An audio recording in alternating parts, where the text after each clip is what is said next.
In this podcast episode, we want to introduce you to our BCEN friend, Sam Quinones. Michael Dexter and Mark Eggers talk with Sam about two of his books, Dreamland, The Tale of America's Opiate Epidemic, and The Least of Us, True Tales of America and Hope in the Time of Fentanyl and Meth. Come spend some time with us as we listen to Sam tell about these books and some of the stories within the pages. Sam also shares some of his history of being a writer and his love for crime reporting. This episode is called Hope During America's Opiate Epidemic. Hello, and welcome to BCEN and Friends podcast, where we hold interesting conversations about learning with a range of thought leaders, BCEN certification holders, and industry professionals. But most importantly, create value and insight for you, our professional nurses across the emergency spectrum. We hope you find our discussions interesting, informative, sometimes funny, sometimes serious, but always valuable. I'm Mark Eggers, Manager of Education and Technology Services at BCN, and one of your hosts for today. I'm joined by my co-host, Michael Dexter, Director of Professional Development at BCEN. Hi, Michael. Hey, Mark. Great to be with you today. Thanks. In this episode of BCN and Friends, we have our friend Sam Quinones. Michael, could you please tell us about our BCN and Friends, Sam? Yeah, I would be happy to. Actually, it's kind of an interesting story. I was at an airport and I came across an article while I was just waiting on my flight. And it was an excerpt from a book that Sam has written. And it was just so interesting to me. And I saw so many parallels to the changes going across America with opioid epidemic and things that emergency nurses have to deal with every day. And I thought, just go out on a limb and reach out to him and see if he would be willing to come on a podcast and talk about this book, because it's just so fascinating to me. So I reached out to him and here we are today. So I'm really happy to introduce Sam Quinones. He is a Los Angeles-based freelance journalist, reporter for 35 years, author of 4 acclaimed books of narrative nonfiction. He's a veteran reporter on immigration, gangs, drug trafficking, and the border. He's formerly a reporter with the LA Times, where he worked for 10 years. Before that, he made a living as a freelance writer, residing in Mexico for a decade. In 2015, Sam Quinones authored Dreamland, The True Tale of America's Opioid Epidemic. This ignited an awareness of the epidemic that has cost the United States hundreds of thousands of lives and become deadliest drug scourge in the nation's history.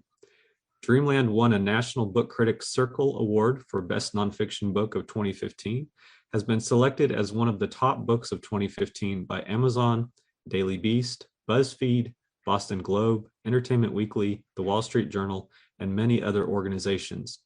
His latest book, released in November 2021, is The Least of Us, True Tales of America and Hope in the Time of Fentanyl and Meth. In The Least of Us, Quinones chronicles the emergence of a drug-trafficking world producing massive supplies of dope, cheaper and deadlier than ever, marketing to the population of addicts created by the nation's opioid epidemic as the backdrop to tales of Americans' quiet attempts to recover community through simple acts of helping the vulnerable. Sam, I want to welcome you to the BCN and Friends podcast. It's a pleasure to have you today, and I'm looking forward to discussing this with you. Well, thanks to you both for having me, and hello to all the emergency room nurses out there in the world. It's a job that is extraordinarily difficult, and again, with a lot of challenges presented by a lot of the stuff that I wrote about in the book. That's for sure. Yeah. So thank you again, and we wanted to delve into some of that. But before we do, can you just tell us a little bit about yourself? And I know we've talked about your career, Sure. but maybe a little about your career as well. Yeah, I've been a reporter 35 years. I started, a long time ago at the Orange County Register. I then had moved on from there to the town of Stockton to cover crime, and that really changed my life. I think I became, ever since then, I really thought of myself as a crime reporter. There was a lot of crime then. There was a crack epidemic and gangs and drugs and all that kind of stuff.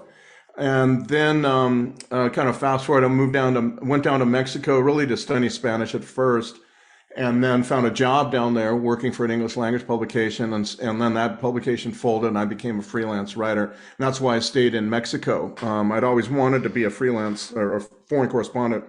And that allowed me to do it without having to go through a network of a bureaucracy of a newspaper. Much better idea. And I wrote 2 books about Mexico, spent a lot of time traveling all over the country. There's only 4 or 5 states, I think, that I haven't visited in the country of Mexico. And I came back to work for the LA Times, as you said, from 2004 on. And middle of that, I was put on a team of reporters to cover the emerging drug war down in Mexico between the cartels. And then the military got involved too. And so it's just nasty stuff that's been going on for a long time now. And it was doing that I began to write about the emergence of heroin as a new market. Before, I thought heroin was, was like old and done with, right? From the 1970s, who would mess with it ever again, Well, so sure enough, they began to do that and began to see this real increase in heroin. And that then I began to investigate that, and I began to realize as I did that the reason for that in new market for heroin in the United States was because of the opioid revolution in pain management in American medicine. I knew nothing about at all. I didn't know what an OxyContin was, or I didn't know anything about addiction, pain management. Pain is the 5th vital sign. None of that kind of stuff did I know. Press-Ganey scores, none of that. So all of that was my really big learning curve. But that's really kind of what got me into the topic of the addiction epidemic in America today, is really kind of trying to understand the heroin market. And because of that, after that, I kind of backed into it, backed into the story, and then began to realize, oh, there's this much bigger thing going on. So that's really kind of what brings us up to the present. Wow. Well, you certainly know a lot, even mentioning pain is the 5th vital sign and the Press-Ganey scores and things. In the emergency department, we have to balance sometimes the need for pain medication with the potential for opioid addiction. And there's just so many complexities that I think most of the public doesn't even understand with that. But with that in mind, you recently wrote the book, The Least of Us, and I have been reading that book. I'm actually almost finished with it. It's a fascinating story that interweaves the epidemic with the way that people have responded to that, both positively and negatively. Can you tell us a little bit about that book, and maybe just an overview of what that book entails, what your passion was behind writing this book? It grew really from my first book, Dreamland, which was about the opioid epidemic, which is about the wanton, in my opinion, prescribing of pain pills for almost any affliction. And then a subset of people getting addicted to that, and then a subset of those folks switching to heroin, and igniting interest again from the Mexican drug world in heroin. Before, it really was not a big deal for the Mexican trafficking world before that. So I finished that book in 2014, published in 15. But I'd always wanted to expand. I just didn't have room for it in Dreamland. The idea that what we had created this problem, this opioid addiction epidemic, at the root of it was our own destruction of community, our own shredding of community in millions of ways. Jobs going overseas, civic, municipal planning that doesn't put any sidewalks in, and everybody has to drive 3 miles for a loaf of bread, that kind of thing. There's all manner of ways in which we have done that in this country. And the idea that also, this whole epidemic is rooted in the idea that we could have easy answers to complicated problems. And in this case, the complicated problem was, how do we deal with pain? And then the idea was, well, we can eradicate pain with one magical pill, kind of pill for every human being, no matter the background. And that's where we got into enormous trouble as a country, with all kinds of unintended consequences that came with that. So that was what I wanted to do was write a book about people responding by this in the smallest, least sexy, least noticed ways of by repairing community. And so I began to look for those stories early on. That was kind of the first thing that began this book. And I began to find these stories like in Kenton County, Kentucky, where they're trying to rethink jail. I think it's a very, very important thing they have to do there. We all have to do that. I think that's part of should be every county's job now, is to rethink how you do jail. Make part of jail be about recovery. It's a strange idea for a lot of people, but certainly it's possible. You can see it, and there's jails all over the country doing this now. Stories of this guy named Bird who lived in Muncie, Indiana, who worked at a community center in southern South Muncie that they were going to close. amidst the real estate bubble bursting and the budgets drying up and all that kind of stuff. And they do close it, and then he keeps the key and he keeps it open. And so he becomes kind of a community center unto himself for people that the kids come to play basketball. The center that the city really thought it had closed. It was officially closed, but here he is opening it for all these stuff. You know, it was those kinds of stories, small stories about community repair that I began with and continue, and it really became the heart and soul of the book. And really the least of us is the title of the book. The least of us is grows from that idea that we're, you know, only as strong as the most vulnerable in the community. We're only as strong as the least of us. Then though, as I began to do that, I began to realize that the drug story was also changing in very, very menacing ways. And so you had the emergence of synthetic drugs down in Mexico, really the solidification of synthetic drugs as the way to go in Mexico. So the drugs that you do not need a plant to make, you just make them from chemicals only. And the two main ones, of course, are fentanyl and methamphetamine. Fentanyl, of course, a wonderful anesthetic when used properly. I've had it myself in anesthesia as an anesthetic, and methamphetamine. And both are now illicitly, you know, all across the country. It's an unprecedented event that the Mexican trafficking world, one generalized source, has been able to cover our entire country with not one but two drugs, and that's only possible because it's synthetics. You can make these drugs according to how many chemicals you have, and they can get chemicals on world markets through the ports on the Pacific coast of Mexico very easily, and there's no seasons. You can make it all year round, you know. And so all of this kind of combined into these two stories of a very menacing story of the drugs situation, which is very scary. And on the other hand, quietly though, people working towards, in the small, most local, most neighborhood kind of way, towards repairing a community, not imagining that there's any magic bullet, silver bullet answer to this problem. And that's what I wanted to highlight more than anything. And that really, as I said, is kind of the heart and soul of the book. Yeah. And I think you highlight, I wanted to talk about the drug portion a little bit as well, but you know, I think you highlighted that part extremely well. One story that really stuck out to me was a lady that I believe had retired already. She used some of her husband's retirement money to purchase equipment to remove tattoos. Yes. And from just a basic thought process, you go, it's tattoo removal, it's not that big of a deal. But then when you start reading some of the tattoos, what they said or what they represented, and how that was so liberating to some of these people just to have a tattoo removed, even those little things go so far for people. And I think you just did an excellent job of, it's not just an interesting book about drugs, but it's a book that also talks about the response, whether how small or how great that response is, and how meaningful and impactful that is to so many people. Yeah, no, I think that was really the point. Jill Martin, a wonderful woman, I met her in Covington, Kentucky, and wonderful lady. She, that's exactly, she was a retiree from corporate America, and her husband died and left this money. And she began, you know, tutoring at the jail, began to understand that everybody she was tutoring had tattoos, and those tattoos were impediments to any kind of reintegration into civic life, getting an apartment, a job, being around other people who didn't view you as a kind of a menace, that kind of thing.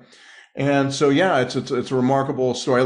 That's the kind of story I wanted to tell throughout the book. And as I said, it's like more than half the book is about those kinds of stories of people in the smallest ways, just doing that kind of thing. Not to say that this is what every county needs to do, although I think every county would benefit from someone who removed tattoos from people's faces and arms and necks and so on, but merely to say that this is the approach. Maybe this is the attitude. Like, we need to understand that we don't solve a lot of the stuff without people kind of moving into finding the solutions to it. Yeah, that's great. Smallest way. I have administered a lot of fentanyl. I worked in a procedural area for a while and Yes. administered quite a bit of it. When I think of fentanyl, I think of a small vial or a small ampule of medication, and you pull up a small dosage and you give it in very small increments. You present fentanyl in a very, very different way, of course, not a approved pharmacy way. But as you're presenting fentanyl and those considerations, as you said, with the synthetic growth of fentanyl, as an emergency nurse and as those listening on the podcast, they think of it, from the ampule or the vial method. Yeah. How do you see this synthetic fentanyl impacting first responders, police officers, nurses in that indirect way that we're not used to?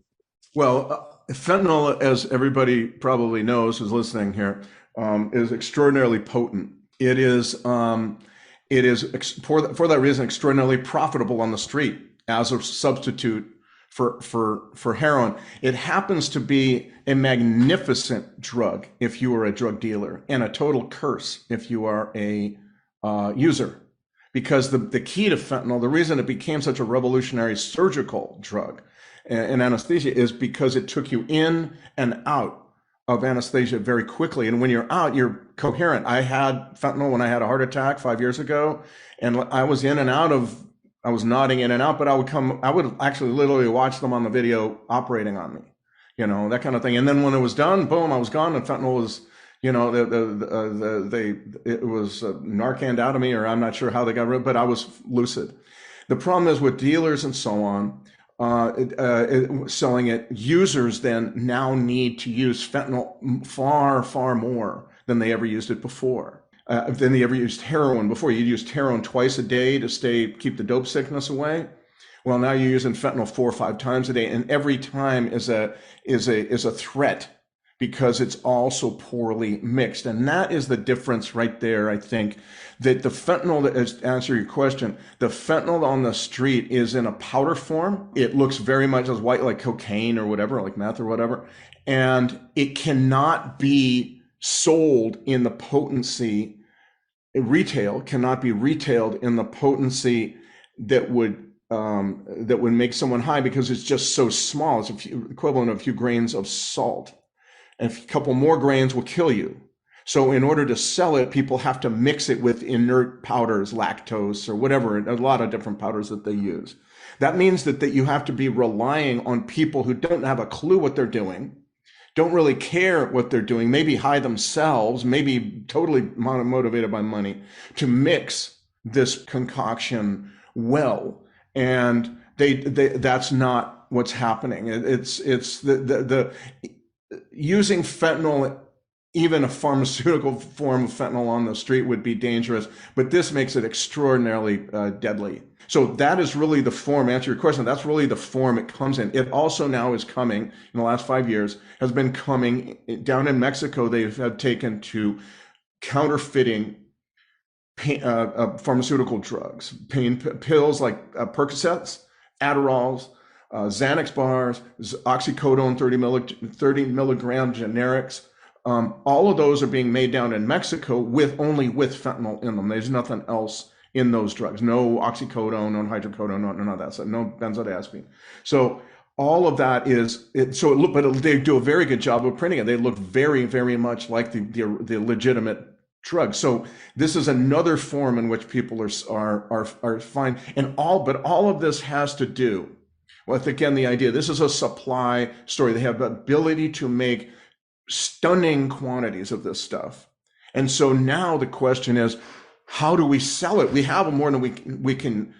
How do we sell it? In what form? So now pills, or you find at the local dealer level, which you'll often find in across the United States now, is dealers adding fentanyl to other drugs. Cocaine being a principal one. You may have just seen a couple of weeks ago the West Point cadets who overdosed in Florida went on spring break. And then 2 more overdosed when they tried to give CPR to their friends who had fallen out. All of that is happening because fentanyl is so prevalent. It's just so common and it's so easy to find and all that. And so that is really the story, in my opinion. I believe that is what's going on in America today. You have the production supply that is the capacity is just outstrips anything because they can make it all year round with chemicals, not grow it according to the seasons like marijuana or poppies or whatever. And so that means that those ampules, I don't know, maybe there's sometimes they're sold on the street in those little ampules you're referring to. I think mostly it's sold like powder. It comes in a variety of forms now. Yeah. And I think, with the thought of the ampule or the vial, or even if I was to take a potassium pill that's equal to 20 millicues and cut it in half, as a healthcare worker, you're just used to, if I don't drop the full amount, it's going to equal this. A half of a 20 equals 10. A half of a fentanyl dose equals 50. Yes. It's 100. But on the street, they don't know if they think, oh, I'm going to take. They have no idea. They have no idea what they're doing. That's why I put in the book the chapter about the magic bullet blender. Early on, when the fentanyl was coming from China in like packages of a pound or so at a time through the mail to local folks in the United States, not going through Mexico so much, the local dealers had believed this myth that the best way to mix your fentanyl now was with a magic bullet blender. And of course, then you begin to see these horrid mixes, really bad, you're just wildly off and very, very deadly, and lots of clusters of overdoses. What this also means, though, is that the danger to someone in the ER or a police officer, a paramedic, or what have you, is remarkable. I mean, I don't believe, I've been told by knowledgeable chemists that touching fentanyl is not a threat. I still wouldn't want to do it, honestly. But I do believe that breathing the fumes or breathing the dust, because now they find it in powder form, right? Or also, those two cadets who overdosed giving CPR to the friends who were already out, they overdosed as well. Now, how they got in touch with it, maybe it was putting their mouths over, someone had dust on their lips or nose, or I don't know. I don't think anyone knows, but it shows you just how easy it is to see that, to get that stuff, and be affected by it. And of course, it's extraordinarily potent, which is a very, very, every ER needs, most likely does now, but needs to have Narcan around in great quantity. Yeah, you make a great point there. And you had talked earlier about your initial book, Dreamland, and that you wanted to add more and you just really didn't have the capacity to do it on that book. So then you followed up with The Least of Us. Yes. In the future, as you looked at just in that short amount of time between books, you saw changes that you've mentioned before. In the future, do you continue to see, even now, you just published this book, I believe, in November of last year, so it's very recent, but yes, do you already see that there's a continued change or continued growth, or what impact, I guess, should emergency nurses consider in the future? Without a doubt. Yes, no doubt. I would say that what has happened nationwide now, which was happening only regionally, is the effect of methamphetamine on ERs. Again, some ERs have been seeing this for quite some time. I'm just saying that the story that I tell in The Least of Us is about the change in the way they made methamphetamine down in Mexico, and that change happened in 2008. Because of a change in Mexico regulating the chemical ephedrine, which they used to use to make methamphetamine. They switched to another method. This method uses lots of industrial chemicals. Not exactly sure what is the reason for what happened later, but basically they're able to make, because it uses chemicals, industrial, widely available, legal chemicals, they can make it in stunning quantities, the way they never could with ephedrine. It begins to spread all across the country, beginning in the West Coast in 2013, 14, Midwest 2017, 18, up into New England 2019, effectively, covering the country. And along with that, though, I found in my reporting is that it's accompanied by very severe, rapid onset symptoms of schizophrenia, meth-induced psychosis that is very, very pronounced, very rapid, very intense, horrible paranoia, delusions, hallucinations. Everybody's got, there's a bug in my brain spying on me. There's that black car had an FBI agent. Everyone's out to kill me. A whole lot of stuff like that. And then, of course, violence and up all night and raving and raging. And this leads to then very quickly to homelessness. And so you have mental illness and homelessness accompanying this stuff across the country. For ER personnel of all kinds.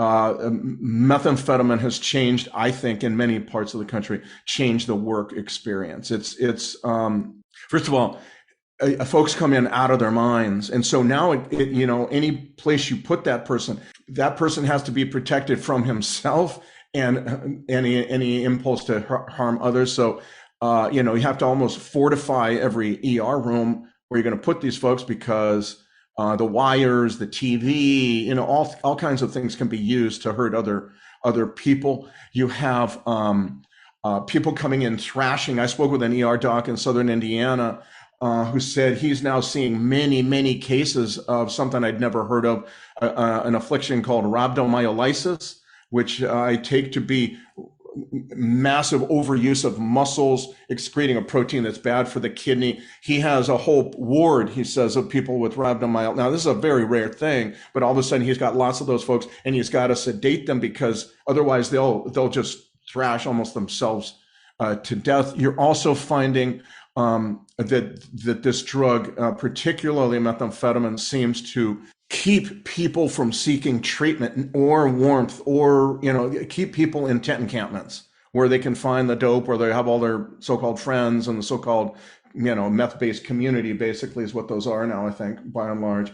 And so finding ways of helping people help themselves, it's very, very difficult. And determining, I think a big one is determining who is actually organically mentally ill and who is psychotic based on the use of methamphetamine is a very tough call. Because I was just speaking with some homeless staff workers at a shelter yesterday, and they say it's almost impossible to tell the difference. So you never really know. In fact, sometimes antipsychotic medicine will help that person kind of come down. That doesn't mean that person's addiction is treated. It just means the psychosis and the frantic paranoia and scary delusions and that kind of thing just are a little bit more manageable. The voices remain, I think, but they don't disappear. They just don't take prominence. So all of these are reasons or how these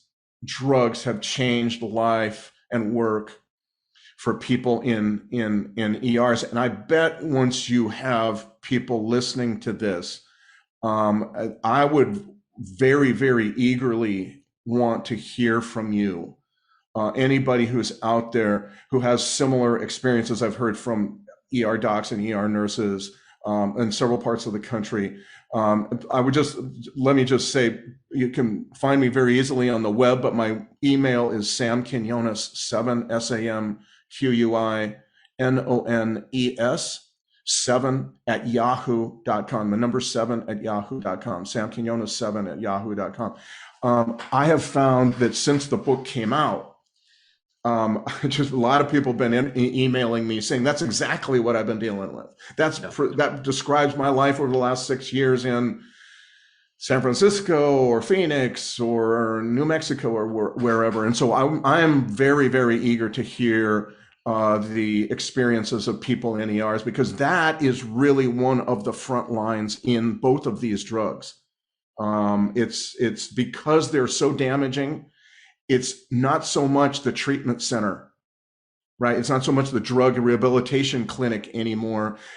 People don't live long enough to get to the drug rehabilitation clinic. They die from fentanyl, or they reject treatment because they're out of their mind on meth. So it's really the ER, which is very often the front line in all this. That and homeless outreach workers are also a big part of that front line. But I'd be very interested to hear. I think you would hear just remarkable stories of this all across the country. Well, for those that are listening right now, you know exactly why I reached out to Sam when I picked up that article at the airport and was reading that, because as you were just speaking, every point you made, the homelessness, the mental health issues, and those things, every point, I mean, you're hitting the nail on the head. This is exactly what we're seeing arise. I'm based in North Louisiana, same thing here. So everywhere across the country, we're seeing all of this. It's just a remarkable rise in all of these things. And it's remarkable that so much of it, not every part, but so much of it is tied to the rise in drug use across the United Well, States. I think so, and that's the thing. I mean, the methamphetamine is now nationwide. It never was. Yeah. 10 years ago, you would find, the Western United States had it from Mexico. And then in other parts of the country, people would be making it in their Mountain Dew bottles or in their motel rooms or in their barns or whatever. But you're talking about very small quantities. You're talking about a few ounces at the most. Here with Mexico, you're talking about enormous quantities, kilos and kilos and kilos of the stuff. So much so, here's the thing, Michael, it's an amazing thing to me that they cover the country and drop the price. I'm in Nashville right now. You should ask the cops in your area. What did meth go for 6 years ago in your part of Indiana? In Nashville, meth was $19,000 a pound 5 years ago, according to the folks, narcotics folks that I've talked to in the state narcotics agency. Now it's $3,000. That's an 80% drop. Not only have they covered the country in meth, but they've also dropped the price by 80%. What that means is, that's also extraordinarily important, because that means it's so prevalent that even if it's not the proximate cause of your homelessness, even though there's some other reason why you are homeless, very quickly you will start using meth because it's so common. It keeps you warm because your body's metabolism is revved up. It keeps you delusional, and so you don't really know where you are, so you're kind of divorced from the grim reality. And once you start using it, it's very difficult to get out of homelessness once you start using meth. It's unclear.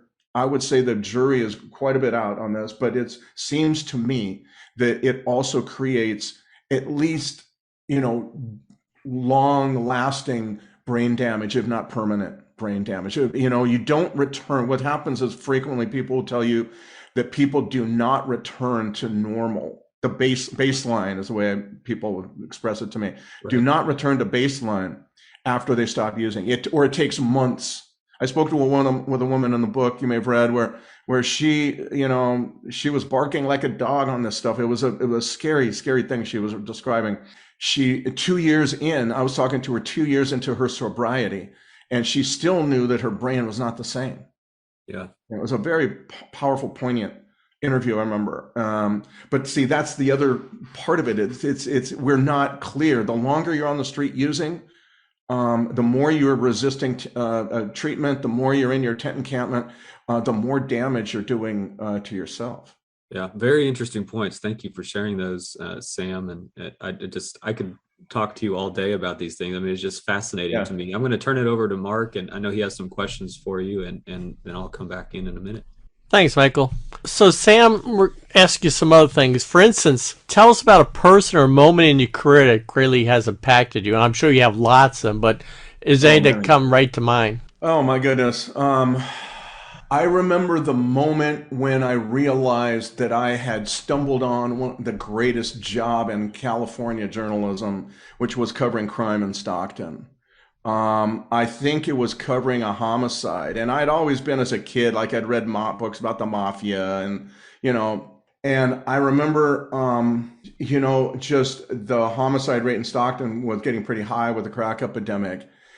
And I took this job because I came from the Orange County Register, which at the time was like the darling of the media industry. It had this brand new color press and huge amounts of money in Orange County. And oh my God, and I was bored. I didn't have the right, and so I got this job in Stockton. And I went up there. My dad said, my dad was a literature professor. My mother was an elementary school teacher. He said, Sam, you might want to consider this. I don't know. We're not the most streetwise of families, and he was right, He was absolutely right. But when I got up there, I began to realize I had stumbled into this magnificent job with a great editor. And what's more, that if I stayed with it, I would learn to be a really strong writer, because I wrote for the next 4 years, I wrote 4 or 5 stories a day. You do that over 4 years, all on deadline, all with the stress of finding the facts and getting them right and that kind of thing. And you'll be that's my graduate school, basically, was covering crime for the Stockton Record. So really, that was like this moment when my trajectory of my career, I never had thought of being a crime reporter up until then. And after that, I never wanted to be anything else. I was fully addicted. And in fact, one assistant chief said, if you if you were so much like some of the cops we have on our street. I mean, they just live this stuff. They live it day and night, and I did too. In fact, I still pretty much do. Nothing really gets me as excited as a story about crime, because you can write about so much, But anyway, the first time when I realized that I'd stumbled into this great job, I think it was covering a homicide in Stockton, and then discussing it with the lieutenant. And I remember also one time I was on a ride along late into the night with this cop, and he finally takes me back to the station, and I go in to say goodnight to the lieutenant, and all of a sudden over the radio comes man comes home, finds his wife brutally murdered. He's hysterical, and so the lieutenant goes, "Hey man, you want to go?" And I go, "Hell yeah, let's go." And so it's like 3 a.m, jump into his car where the lights are flashing. We're driving all the way up. Jim Horton was his name. Great lieutenant, this guy. Really like that guy. He says, "So you've got this husband coming home.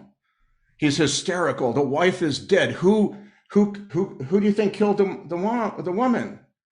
And I'm like, I don't know. How should I know? And he looks at me, "You idiot, it's the husband." And sure enough, I get there, and the husband is screaming and crying in the back seat of the car, banging his head against the window. And I thought, there's no way this guy did this. And the next morning he had confessed, and he did 17 years in prison. Those kinds of things, it's school board meetings and city council meetings. After that, they don't hold a candle to what you can cover when you're covering this stuff. So thanks. Appreciate that. Sure. What would you be doing if you weren't in your current role? Did you think of other things in life to do before you went into this? No, I would be. There was a time in which I wanted to play guitar for the Rolling Stones, but that job wasn't open. And the Ramones too. I wanted to play for them. That wasn't happening. I'm not kidding. It sounds like a cliche, but I've been high on this job for 35 years, and I could not imagine possibly doing anything else. Literally, I don't. I mean, anything else, I think, yeah, I do that. No, I don't want to do that. I don't know. That would be boring as hell, that kind of thing. So even, so it's an amazing thing, but I'm lucky because I've found this work, and I wake up every day overjoyed with it, thrilled with it, and I'm not bored. I'm not. And anytime you find that was my mom told me when I was in 9th grade, always, you have to find a job that you love, because otherwise it'll poison the rest of your life. And if you hate the job that you love, hate the job you work at, it'll, and so I took that very, very much to heart, and I do something I really love. So I hate to sidestep your question, but I really cannot think of anything else unless the Rolling Stones finally want to give me a job, Well, that's what I was going to say. If you woke up tomorrow morning, the phone was ringing, and you answered it, and Mick Jagger said, "Hey, we need you on our team. Would you go with the Rolling Stones?" Well, that would be tough, because that would mean Keith Richards would finally have died, man. And I don't know. I'm really enjoying Keith Richards in his old age. He was my kind of like young punk hero when I was in 9th and 10th and 11th grade. I had a big poster of him on my wall, that kind of thing. I always thought the brains of the operation was Keith Richards. So they'll be around for another 100 years. So you can only hope. Yeah. All right, I'm going to ask you some favorite questions. For instance, this one: what is your current favorite book, other than your books, of course? Wow, I am reading a couple of things that I find very interesting right now. I've always got 3 or 4 books going at the same time. I think journalists have to read very, very widely, always. I'm reading a book called The Reformation. It's a history of the Reformation of the Catholic Church, and I'm in the middle of reading about Martin Luther, who was a complicated guy. I don't think I always liked what he was about. But it was a transformation of the Christian church that was absolutely necessary. I think it probably could use another reformation right now. I also read it because one of the groups to come. This is in my second book. You haven't read, but if you want to, there's a book called Antonio's Gun and Delfino's Dream, in which I talk. The last chapter is about my run-in with drug cartel connected old world Mennonites in northern Mexico. There's colonies of these folks that came from Mexico. They came from Canada to Mexico in the 1920s. Of course, initially they came from Germany, Austria, and they'd run out of Russia. Mennonites, by and large, have integrated, unlike the Amish, into general society, and as such are enormous benefits and boons to those societies. I've always felt Mennonites have a very community-based feel to their world and to the world and to their approach to life. Praiseworthy, without a doubt. However, there are some groups that have remained very, very isolated and very old world, only recently giving up the horse and buggy. The women still wearing bonnets, the guys with straw hats. In northern Mexico, south of Ciudad Juarez, about 4 hours, there's the largest colony, old world Mennonite colony in Mexico. And those folks, a significant, in my book, I wrote 10%. I'm thinking it's far more than that now. A significant percentage of those folks are wrapped up with the drug trafficking world. And I went down to do and of course, the Mennonite denomination grew from the Reformation, grew from a guy named Menon who really didn't have much to do with it. They just kind of took that name. And what's interesting about the Mennonite church, old world church, as it's practiced in the state of Chihuahua, south of Juarez, is that it's very much looks like the Catholic Church of the 1400s. You know, the masses are in German, which they don't speak. They speak a low German that's very different from German. And then when we read the Bible, they really don't have much interest in the Bible or spirituality. It's all about following rules and regulations. And this is what part of the problem that got them into drug trafficking. And while there'd be these regulations and people would flout them, more regulations. Now you can't use tires on your plows, all that kind of stuff. People would flout. So there was this flouting of regulations and rules in the church, and drug trafficking just became another way of flouting that, you know? And so what you have down there was a real significantly entrenched drug culture, drug trafficking culture among the Mennonites, German speaking, very quaint looking, peasant looking folks. But man, they get checked out when they go to cross into El Paso by the border patrol, the border security. German shepherds, because they well know that these folks are definitely involved in that. Now, I had a very, very, very scary run-in with those folks. I went down to that area, was going to be writing about them, eventually did.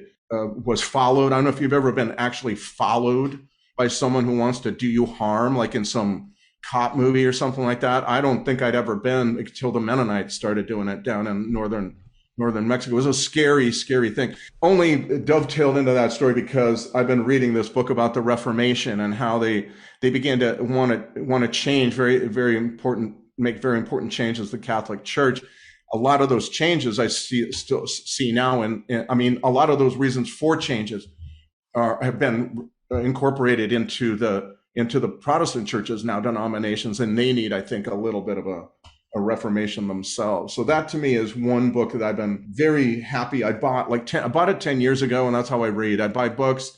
I'm going to read that someday, and then I finally get to it. Current movie or favorite movie that you've had of all time? Oh my goodness. Current movies, I have not seen many good ones lately. I think it's possible that it's because I'm only watching them on small screens. I think great movies come alive on the big screen, and we have not really been to a movie theater in a couple of years now. I've watched The Godfather maybe 25 times. You know, I've watched Goodfellas, same, Chinatown, Dog Day Afternoon, French Connection. The 70s were the greatest time for movies, in my opinion. There were just such great stories and such willingness to take chances that you don't see anymore. I am sorry, I am not a superhero guy. I cannot bear superhero movies. People talk like great intellectual discussions about Batman and Spider-Man. I'm like, it's not worth talking about. It's for kids. It's candy. It's like, you know, it's comparing candy to great food, you know, that kind of thing. So that means I don't see a lot of stuff these days. But, you know, the classics, I watch Heat. I've watched Heat. Oh my God, with Robert De Niro and Al Pacino. I think I've watched that 13, 14 times, twice in Spanish. So thank you. And how about a song? What's a current or a song that you like, a favorite song? Oh, gosh. Well, I'm in Nashville. The greatest country singer. Well, I'm a huge country music fan, although I'm not so, again, not so fond of the stuff I see on TV. I think it's kind of dopey, honestly. Don't really find much to like about it. But Emmylou Harris is one of the greatest country singers of all time. Right up there with Waylon Jennings, right up there George Jones. God, that guy just killed me, man. He was such a great singer. Merle Haggard, all these guys. And her version of Pancho and Lefty by Townes Van Zandt is just stunning, and always has been, always will be. It's just playing on the guitar and stuff. She is like the gold standard of beautiful music, great taste in music, great taste in song selection. I mean, she is like an American jewel, that woman. And so Pancho and Lefty by Emmylou Harris, although, as I said earlier, I was very, very into all kinds of music, punk rock. I wrote my senior thesis at UC Berkeley about bebop jazz in the 1940s, all kinds. American music has always been so rich. I don't know if any other country has achieved the kind of popular musics that we have that have been so beautiful and so stunning. Jazz, rock and roll, country is magnificent, blues. You just go on a Zydeco down in Louisiana, man, I love that. So one of the greatest shows I ever saw was Clifton Chenier, the kind of guy who invented Zydeco, died many years ago. Oh my God, that was one of the great shows of my lifetime. I'll never forget that thing. And I just love American music. I just think it's so beautiful and so rich and different. And now I'm in Nashville listening to this great radio station, WMOT. Oh my God, I'm hearing all kinds of new people I hadn't heard before. So I'll choose one song, but there are millions. Let's talk about food. How about a comfort food or a meal that you really enjoy? What's that comfort food do you go to? I had a heart attack 5 years ago, for which they gave me fentanyl. And after that, I really stopped eating a lot of crappy food that I used to. When I'm on the road, you get in late to a hotel, they have cookies out. I would eat the cookies, or Snickers or M&M. I don't eat that crap anymore. I just, I never really ate a lot of burgers and stuff. I have found like this weird fascination for dates with pecans. That takes the place of Snickers bars. It tastes so much like a candy bar. Oh my God, it's so good.